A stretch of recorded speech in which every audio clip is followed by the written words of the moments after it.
ہمارے مسجد کے امام صاحب ہیں ماشاءاللہ حافظ عاشق علی صاحب.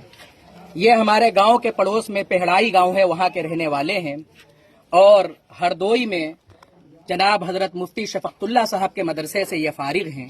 وہاں سے فارغ ہونے کے بعد یہ یہاں تھمروا گاؤں میں مسجد میں امامت کے فرائض انجام دے رہے ہیں، بچوں کو پڑھا رہے ہیں. گاؤں والے ہر سال اپنے امام کی خدمت میں کچھ نہ کچھ پیش کرتے رہتے ہیں. اس سال الحمدللہ ہمارے گاؤں کے کچھ نوجوان ساتھیوں نے، جس میں تمام ہی ساتھی موجود ہیں، کسی کا نام لینے کی ضرورت نہیں ہے، تمام ساتھیوں نے بڑھ چڑھ کر کے حصہ لیا، اور آج تراویح مکمل ہوئی ہے. مسجد کے امام کے اکرام میں ایک اسکوٹی کا ہدیہ تحفہ میں اسکوٹی ہدیہ میں دی ہے. اللہ رب العالمین ان نوجوانوں کے جذبے کو قبول فرمائے اور ان لوگوں کو بہترین اس کا بدلہ عطا فرمائے. آج ہم اس موقع پر ایک گزارش کریں گے تمام پورے ہندوستان کی عوام سے کہ آپ اپنے ائمہ کا اکرام کریے، آپ اپنے ائمہ کا احترام کیجئے. ہمارے اس گاؤں کے اندر نہ تو کوئی کھیتی کھلیان والے لوگ ہیں، نہ ہی کاروباری طبقے کے لوگ ہیں، دہاڑی مزدور یہاں رہنے والے ہیں. انہوں نے محنت کی، اپنے مسجد کی تنخواہ بھی مضبوط دے رہے ہیں ماشاءاللہ، اور اسکوٹی کا بھی تحفہ.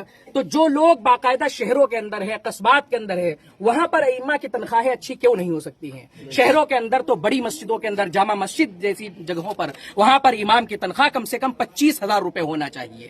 قصبات کے اندر جو بڑی مسجد ہے وہاں پر 15,000 سے کم نہیں تنخواہ ہونا چاہیے، اور عام مسجدوں میں 10,000 سے کم تنخواہ نہیں ہونا چاہیے. آج کے اس مہنگائی کے دور میں امام کی تنخواہ زیادہ ہونا چاہیے، اور امام کو جو ضرورتیں ہیں ان ضرورتوں کو امت پورا کرے، اور امام امت کی ضرورتوں کو پورا کرے. بس اسی میسج کے ساتھ ہم اپنی بات کو ختم کریں گے. اللہ رب العالمین تمام امت مسلمہ کو صحیح سمجھ عطا فرمائے، اپنے ائمہ کا، مدرسین کا، علماء کا اور دیندار لوگوں کا اکرام کرنے اور احترام کرنے کی توفیق عطا فرمائے. آج کی اس خوشی کے موقع پر ہمارے تمام گاؤں کے تمام ساتھیوں کو بھائی دکھائیں، یہ تمام ساتھی یہاں پر موجود ہیں. اللہ رب العالمین اور ان تمام لوگوں نے اس کا انتظام کیا ہے. اللہ رب العالمین ان کی کوششوں کو، خواہشات کو قبول فرمائے. اب ہم امام صاحب کو اسکوٹی کی چابی سپرد کریں.